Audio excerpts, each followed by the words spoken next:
नमस्कार, ताजा अपडेट के साथ मैं हूं आपके साथ अशोक वर्मा। आप देख रहे हैं टीवी 20 न्यूज। आइए शुरुआत करते हैं तमाम क्षेत्रों की विशेष खबरें। बने रहिए हमारे साथ। इलेक्शन कमिश्नर के गाइडलाइन के अनुरूप बेल कंपनी के इंजीनियर टीम की मीटिंग में जिलाधिकारी ने महत्वपूर्ण निर्देश दिए हैं। आजमगढ़ इलेक्शन कमिश्नर के गाइडलाइन के अनुरूप बेल कंपनी की टीम मीटिंग में जिलाधिकारी ने महत्वपूर्ण निर्देश दिए। शहर के ज्योति निकेतन स्कूल एटलस पोखरे पर आयोजित हुआ कार्यक्रम में सुनाते हैं कि अपने संबोधन में जिलाधिकारी आजमगढ़ ने क्या कुछ कहा है।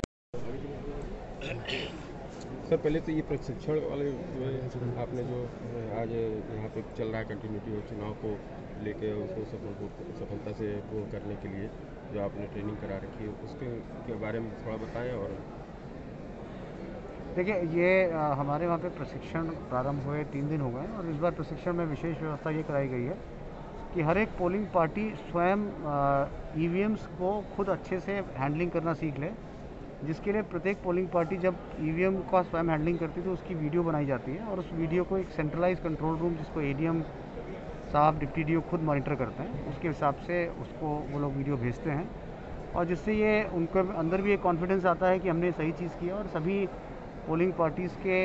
उस कमरे के व्हाट्सएप ग्रुप भी बनाए जा रहे हैं, जिससे कि उनको चुनाव वाले दिन भी अगर कोई दिक्कत हो तो जिस मास्टर ट्रेनर ने उनको ट्रेन किया है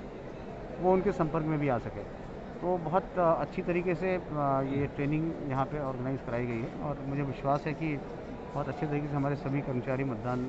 संपन्न कराएंगे। प्रत्येक लोगों को आपने जोड़ा कि व्हाट्सएप से और अपने वीडियो के माध्यम से अवगत कराना है, तो ये भी एक तरह से जो लोग एब्सेंट रहते थे वो भी बिल्कुल, एब्सेंटिज्म भी आज की डेट में जो हमें एब्सेंटिज्म मिल रहा है बहुत कम प्रतिशत है और वो भी ऐसे लोग हैं जो शायद किसी कारणवश बीमार हैं या उनकी कोई अपनी ऐसी समस्या है जिस पे हम लोग सहानुभूतिपूर्वक सब पे विचार भी करते हैं।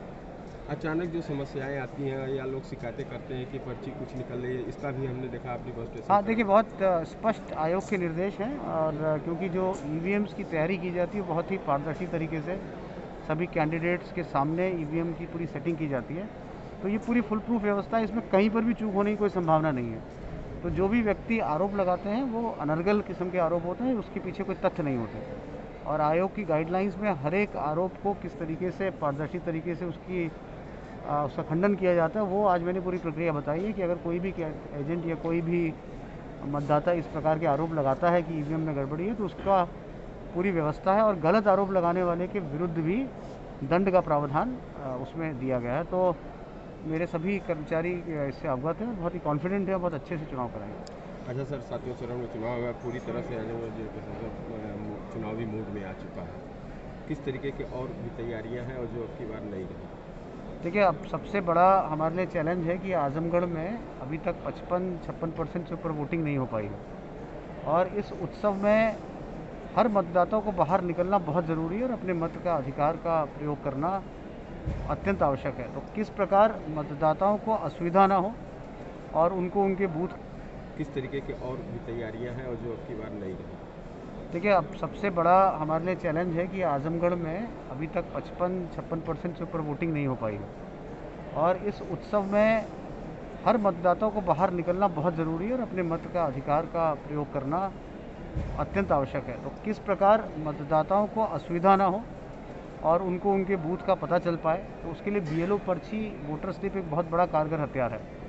तो इस बार बीएलओ पर्ची उन तक पहुँचे, इसकी व्यवस्था को सुनिश्चित कराने के लिए हमने एक ऐप जिसका नाम मिशन मतदान बनाया गया है,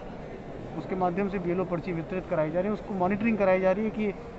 जिस व्यक्ति को बीएलओ पर्ची दी गई है उसका फ़ोटो, उसके परिवार के व्यक्ति का फ़ोटो अपलोड कर रहे हैं बीएलओ। और अभी तक कल से हमारे पास ये पर्ची का वितरण शुरू हुआ है, जिसमें मेरे पास जो लिखित रूप में सूचना है उसके हिसाब से तो 25% पर्चियाँ बढ़ गई हैं, लेकिन जो हमारे पास ऐप है, ऐप के माध्यम से अभी 5% पर्चियाँ दिखी हैं। तो देखिए, ऐप कहीं ना कहीं कारगर होते हुए नज़र आ रहा है। तो हम लोग 3 या 4 दिन में निकाल लेंगे कि ऐसे कौन से बीएलओ हैं जिन्होंने लिखित में तो कह दिया कि हमने पर्ची बांट ली है, लेकिन भौतिक रूप से ऐप में वो नहीं आई है। और उद्देश्य बीएलओ का भी ये होना चाहिए कि अपने बूथ में सर्वाधिक मतदान कराकर इस बार इतिहास रचे और इनाम के भागीदार बने। दंड देने का कोई किसी का प्रावधान नहीं, क्योंकि जब भी उत्सव मनाया जाता है उत्सव में किसी को दंड नहीं दिया जाता, उत्सव में सभी को मिल करके उत्सव मनाना होता है। तो मेरे सभी कर्मचारी इसमें लगे हुए हैं और मुझे लगता है कि सब तक बीएलओ पर्ची पहुँचेगी। और वोट की मेहंदी, एक बार जैसे कोई भी उत्सव आप मनाते हैं तो उसमें घरों में एक ऐसा माहौल होता है जैसे लगता है कि आपके घर में कोई बहुत बड़ा पर्व है, तो वैसे ही हमारे आजमगढ़ में पर्व के रूप में चुनाव को मनाने के लिए हम लोग वोट की मेहंदी लगा रहे हैं, जिसमें घर घर जाकर ऐसी महिलाओं को ऐसे बूथों पर जहाँ पे वोटिंग परसेंटेज बहुत कम रहा था, वहाँ हमारे सभी स्कूलों को एक नोडल बनाया गया और उस वार्ड में जो भी ऐसे बूथ होंगे वहाँ घर घर जाकर महिलाएं मेरी ओर से, मेरी टीचर्स, मेरी आशा, मेरी आंगनबाड़ी कार्यकर्तियाँ सबको निमंत्रण देंगी और महिलाओं को वोट की मेहंदी लगाएंगी। मैं आशा करता हूँ कि इसके माध्यम से हमारा परसेंटेज इस बार जरूर बढ़ेगा। सर, बेल कंपनी के जो इंजीनियर आए उनके साथ बैठक की गई, सर आपके द्वारा क्या निर्देश दिए गए? बेल कंपनी के इंजीनियर्स को ये बताया गया है कि जब भी आप ईवीएम की कमीशनिंग का अर्थ होता है कि ईवीएम को तैयार करना पोल डे के लिए, उसमें पूरी पारदर्शिता से जो इलेक्शन कमीशन की गाइडलाइन है उसका अक्षरशः पालन सुनिश्चित कराएंगे।